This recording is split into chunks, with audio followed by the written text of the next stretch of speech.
So live activities are basically a cool little way of kind of seeing, certain sports things or certain things within your dynamic island at the very top.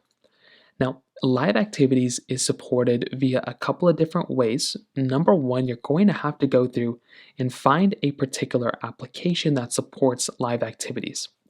So for your particular application, you have to go through and find the app. So for a lot of sports applications out there or like Uber or something like that, they'll basically allow you to find, and get live activities in your particular dynamic island.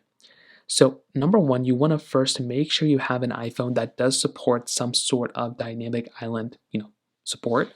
So any of these iPhones, they support dynamic islands, ones that look like this at the top. Now, once you have the application that you want to get, your live activities from, you will have to enable your notifications for those apps. So go inside of your settings application like this, scroll down until you find that notifications panel.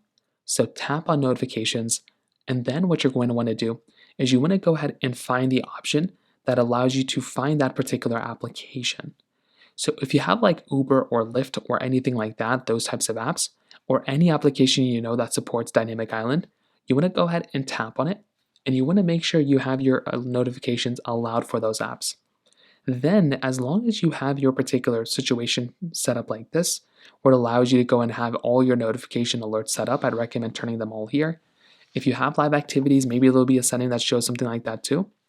But as long as your notifications are on for that app, then you'll basically be able to utilize live activities. So that's basically how it works. If you have any other thoughts or questions, please let me know in the comment section below. Hit the like button, that'll mean so much, but definitely hit that subscribe button. More importantly than everything else, I love every single one of you guys. Hopefully I'll catch you guys in the next video. Peace out till then.